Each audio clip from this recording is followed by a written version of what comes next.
Welcome to It Takes Two. I'm Blair. I'm Chris. And today we'll be talking about Real Housewives of Salt Lake City, Season 6, Episode 4. I need you to subscribe, like, share, comment, all the above. You ready, Blair? I'm ready. Let's go. So Lisa said that Angie owns 1.5 salons, and Angie says that she owns 3, and the franchises are the rest. Angie sees that Lisa is lying and deflecting. You do French fries, I do franchise. Oh, wait a minute. Mary thought that was good. It was good. Angie invested in Lisa's son's line, and she asked her, why are you promoting another product and not your son's line? His line is in my stores, and it really should belong at Walmart. Heather felt like Lisa was unfairly attacked at camping, but for them both to go low, she feels like is wrong. She tells Lisa that what she said was horrible, as well as Angie, and Heather talks about how when people are against you, you are vulnerable. And Lisa says that she is vulnerable and the other ladies can't tell because she's so defensive. And then Lisa starts crying to show her vulnerability. There we go. Saying that she cares about Angie, and when you love someone, it hurts way harder. Angie fights back because she gets emotional too. Lisa appreciates how hard and honest she loves all the women, and she does have some work to do on the relationship with Bronwyn. Bronwyn doesn't take pride in Lisa's downfall, and she just wants Lisa to stop talking about her. And she says, when you can take accountability for what you did, we can move forward. And Lisa raises her glass of tears to the ladies and ignores what Bronwyn had to say. Of course. This was Lisa's plan from the jump, right? Yeah. Lisa wasn't there to be vulnerable. Lisa wasn't there to take accountability. Get to the bottom of things. Lisa just wanted to make sure y'all saw dismiss. I already had a little get together with my 18 people. Angie, you're not part of that. You know what I'm saying? So this whole back and forth of how Lisa trying to make it seem like she really cares about Angie. Angie knows it's a pile of crap and things like that. I think this is what Lisa does, but I can see why people don't like what Heather did, because Heather did something which I don't like what people do either, right? There is a such thing as being wrong by yourself. It don't have to be, well, Lisa, you was wrong, but also Angie, you was wrong too. How come Lisa just can't be wrong by herself? Yeah. Like what would that do to your status, Heather, if you could just say, yeah, Lisa, you was wrong about this. You get what I'm saying? So that's why I kind of see people kind of over the whole Lisa thing. Like, you know what, Lisa, we know what you was trying to do. But at the end of the day, Lisa felt like she won. Let her have it. Yeah. So we get to Bronwyn and Lisa actually having a sit-down one-on-one conversation. Yeah. They're at Lisa's venue. And Lisa says, look, damaging things were... First of all, she said that she needed to have this one-on-one conversation with Bronwyn because they were going to be having some conversations about, some personal things that she didn't need to discuss in front of the group. Okay. And do you know what the personal thing was? Help me. An apology. I can't do that in front of everybody, but I can apologize to you in my store where you can see that I'm balling and this is where I have all the people at, and I can say, sorry, girl. Not even that loud. Just sorry. Exactly. You know what I mean? And Lisa apologizes for repeating that Bronwyn faked, a miscarriage. And the thing is, all of these things were talked about on the reunion. Yeah. So it's not as if Lisa is bringing up these sensitive topics so that way she doesn't have to rehash it for Bronwyn. Everyone has already had knowledge of what you're talking about and what you're apologizing for. Yeah. Bronwyn did appreciate Lisa speaking to Gwen's grandparents and her friends, which are also Lisa's friends, to try to build a relationship with Gwen and her grandparents. And Bronwyn apologizes for the things that she said to hurt Lisa. They both agree that husbands and kids are off limits. We learned that Jack is coming back home from his mission trip. Bronwyn is trying to let go of how rigid she can be. She doesn't want to be like how her mom was, and they end up hugging it out. What is your thoughts on this, Blair? I felt like they got to a good, cordial place, which I think is where they need to stay, because I think Lisa is an erratic person. I think that she did well in this moment because there was nobody else around. But even sometimes when Lisa is by herself, like, she is just crazy mad, and she just bursts at the seams with just frustration and anger when she feels like she's wronged, even if she may not actually be wronged. So I think it's best for Bronwyn to be polite with Lisa but keep her on ice. So. Yeah, I think, hey, let's be co-workers. Yeah, exactly. Like don't be friends with this person, because I think Lisa is erratic. And when she feels like her back is up against the wall, she will shoot at anybody. Yeah. And I think this is the best place, to your point, to where it's like, you know what, let's be coworkers. But I don't know if Bronwyn can do that. because she do have that disease, of wanting to be liked, of people pleasing. Right. You get what I'm saying? To the point where she's able to lie about, oh yeah, I got this necklace, y'all. Look at me. You know what I mean? So that's why I'm like, until you are cured of that disease by itself, I don't think that she can truly be herself. You get what I'm saying? But we will see. So Mary and her cousin go to her church. Yeah. They did some renovations and she's ready to get it reopened. She's updating her cousin on how Robert Jr. is doing. And she also shares that her mom, was supposed to take over, or her mom thought that she was supposed to take everything over in the church when her grandmother passed. But her grandmother told her mom that she was giving everything to Mary. And Mary's mom wanted the power once Granny passed and tried to do little things to try to, gain the power within the church. Of course. They ended up having to call the police on her mom and her mom's crew and get them thrown out the church. Her mom was also putting out lies about Mary, once she got on the show and putting things out publicly. And Mary's mom walked out of her life. She respected her mom's wishes, and her mom actually passed a few months ago. Listen, this is just the normal, whenever there's money and power and things like that, especially when grandma wanted to give the grandchild the power instead of the daughter or like the son or whatever. Then of course, some would say that grandma was a big part in probably breaking the relationship, because how you literally skip your own generation to go to not your own generation, but how you skip your own flesh and blood to go to my flesh and blood to give them the power and things like that. I could definitely see her grandma assisting in the divide of their relationship throughout her lifetime. I could see it. Of course. And this is somebody who's just watching this show for the first time this season, right? Just by this scene alone, like, you had to get the cops to escort your mother out the church. And her posse? And her posse? And then your mother just walked out of like your life as a deadbeat mom, kind of. But it's just one of those things to where money and power divides people. And it's one of those things to where, listen, whoever has the power and the money, as the grandmother did, it is her responsibility to be transparent. Yeah. To be very transparent. And the grandmother said, listen here, your mother knows that I'm going to give it to you. But at the end of the day, grandma, I'm gone. And now you're leaving Mary to basically deal with something and to basically go up against her mother. Yeah. That's and I'm not saying it's right or wrong. I'm just saying that's the reality. Her mother's older than her. It's like no one wants to go up against their mom and stuff like that.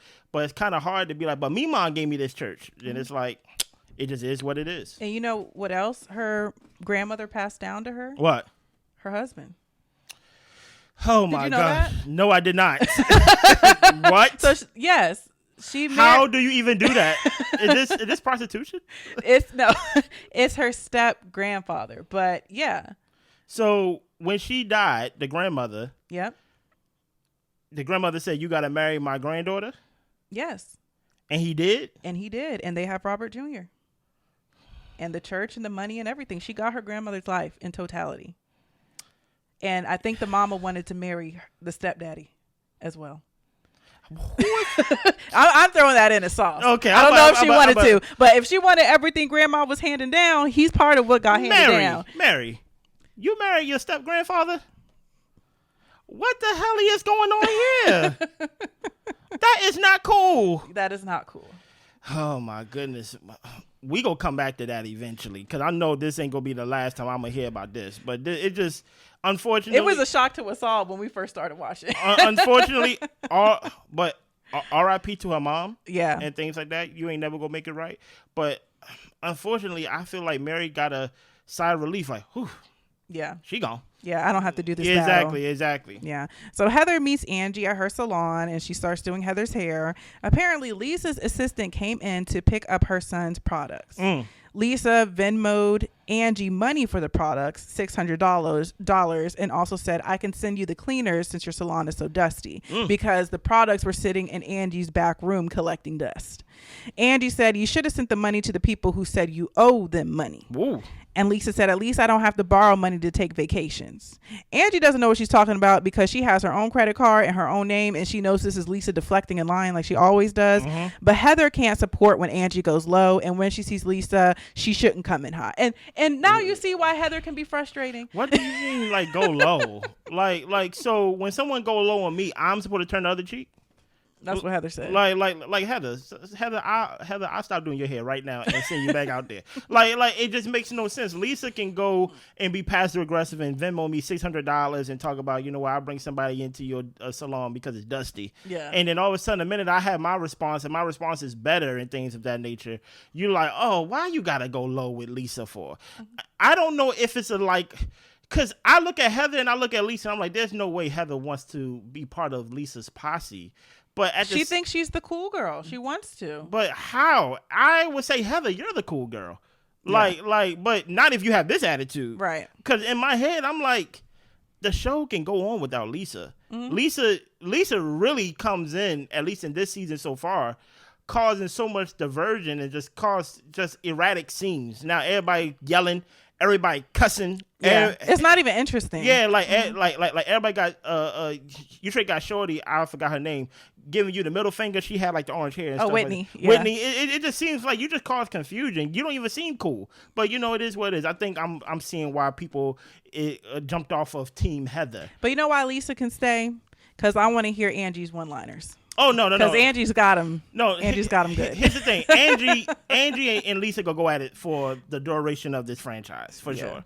We get Whitney and Britani getting together. Britani wanted to invite Whitney out because they got off to a wrong start. Mm-hmm. She realized that she didn't like how Lisa went after Whitney's business and saw that she did the same when they went on their camping trip. Yeah. So they both apologized to each other for the comments they've made.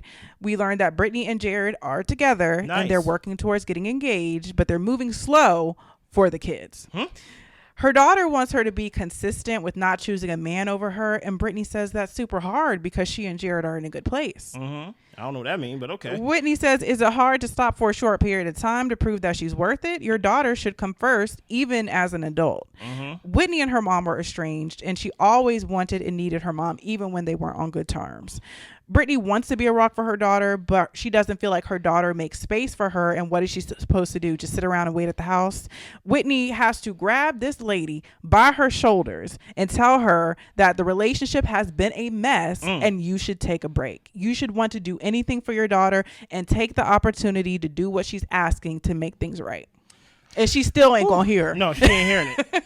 That's all I was thinking. I'm like, I need to know the backstory of this. 'Cause I'm like, she ain't hearing you to the point where you got to put hands on her to say it. Yeah. And things like that. What is your thoughts? Yeah, Britani is always going to choose a man over everything. Of course, she's man hungry. Yeah, she is so man hungry. She's Jared hungry. And it's really sad because her child feels like she doesn't have any way to kind of connect with her mom because like she said, her mom is going to choose a man over her every single time. And that's the thing is you have to show that you're not that person. You have to show that you're going to put her feelings and emotions ahead of everything. But Britani is that person. Yeah. And it sucks that she is that type of mother.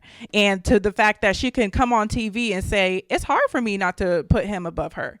What? Like who would admit that and say that out loud? Flesh and blood?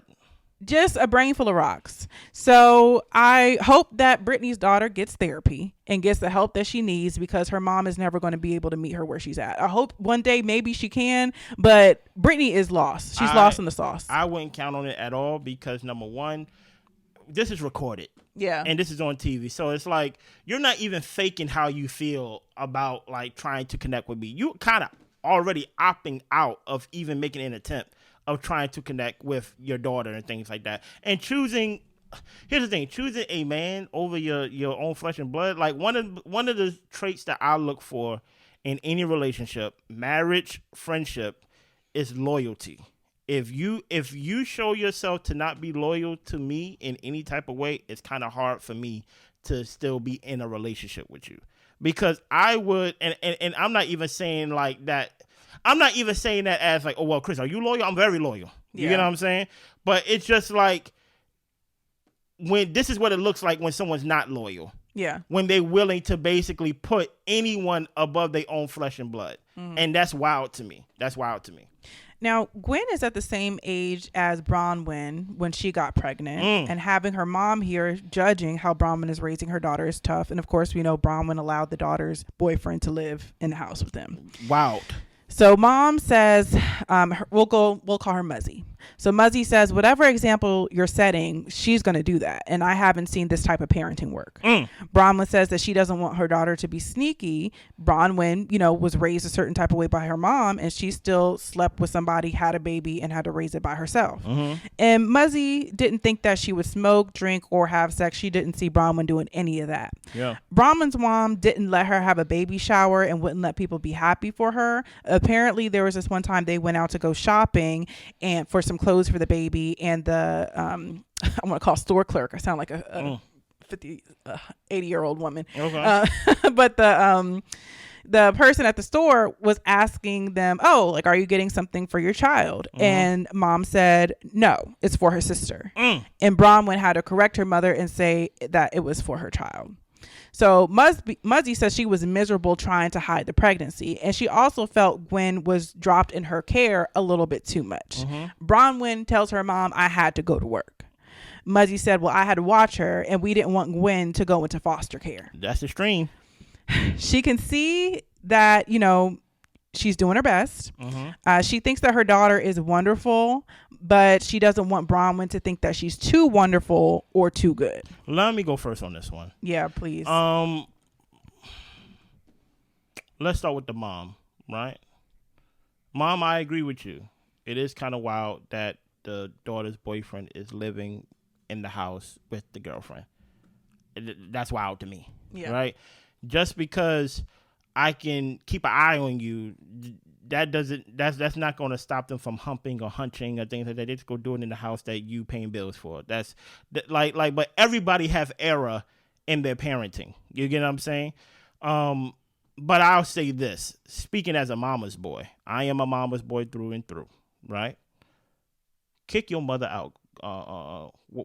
Bronwyn, kick your mother out.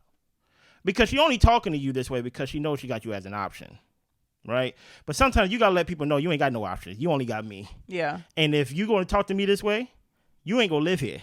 Like we're not under the family's roof anymore. Yeah. This is my roof. Yeah. Right? Not Todd's roof. Not Todd's roof, right? And guess what? And Todd's roof if you want to do that. But Todd's my husband. Right. I don't care if he's near death, about to slip on a banana peel. I don't give a damn. Like, at the end of the day, you're not going to talk to me this way. Get your bags. Get your bags. You're going back to California, and you're going to be wherever you are. But I'm sick. Then you would think that if you're sick and you need help, that you would actually have a better attitude, that you'd be a better grandmother and assist in the house. If you see somewhere that I'm lacking or something like that, keep it to yourself or step up. Yeah. Right. But at the end of the day, I am not going to be I'm not going to be someone that you just basically beat on every day. And then all of a sudden, while I'm making sure you alive, you killing me slowly. Yeah. That ain't going to happen. No. That ain't going to happen. One of the best gifts I have and the ability that I have is that once it's time for bed, I can literally lay my head down and be asleep within 30 seconds. Like, I don't have insomnia. Yeah. You get what I'm saying? I can be gone. Yeah. And you are not going to come into my place of peace and disturb me, and now I'm up crying myself at night because my mama don't like me, and every time she gets an opportunity, she hit me upside the head with some, Gwen is the same age that you were when you got pregnant and things like that. You know what? I think you're doing a good job, but I can't tell you because I don't want to get it. You can go home. Yeah.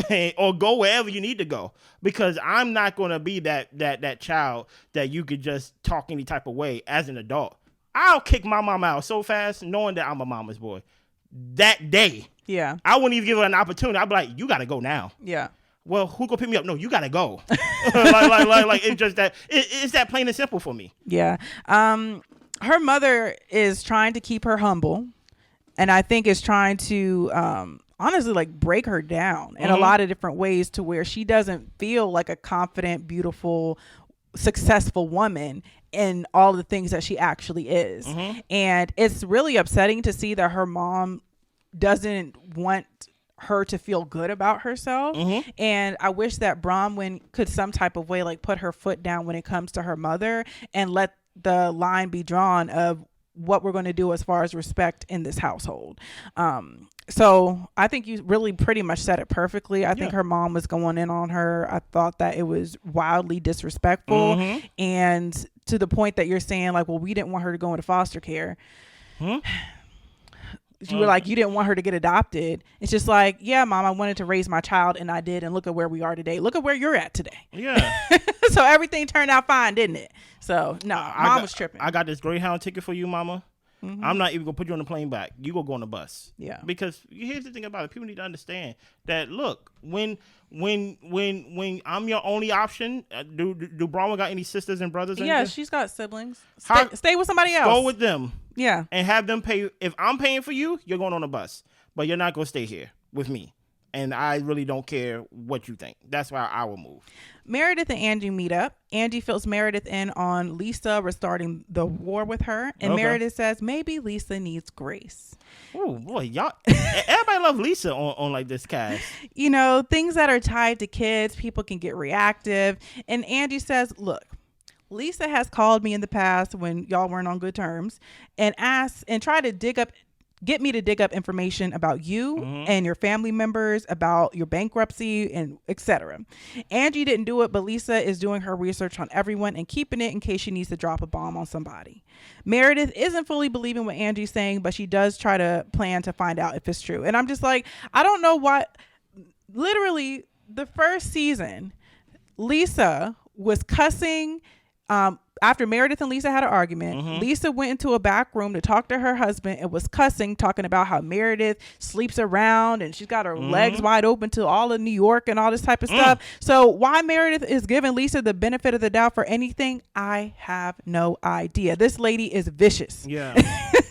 And why she doesn't understand or see that is beyond me. And I agree. You shouldn't automatically just believe what people tell you, but I would err on the side that Lisa is probably not above board. No. You got to be prepared to take it to hell with Lisa, right? Yeah. And is Meredith the one that's also like the lawyer part-time or whatever? Yeah. Yeah, like you already showed me where your loyalty lies and things like that. Talk about you need more grace and things like that. Well, guess what? When Lisa brings up the same insult she told you, as Blair just brought up, talk about how you buy coastal and you doing things in New York, you doing things in Salt Lake City, then guess what? I'm just going to say maybe Lisa needs some grace. You know what I'm saying? Like, so here's the thing about it. What I see a lot of the times from this episode is that it's easy to say how another person should react when you're not the one that's getting attacked. Right. You get what I'm saying? Angie, relax. You know, you ain't got to go that low. With Heather, you basically spending your time trying to be liked by her. So you're really never under the thumb of Lisa anyway. You get what I'm saying? And Meredith, while you over here judging and telling people how they get reactive and stuff like that, how quick we forget how you felt when you was under Lisa's thumb. Right. So that's why I'm just like, guess what? Whatever y'all got, y'all can have it. Me and Lisa, I will make a pledge to myself. If she says anything to me, I'm taking it there every time. Yeah. And that's all I got. I need you to subscribe, like, share, comment, all the above. We see y'all. Bye.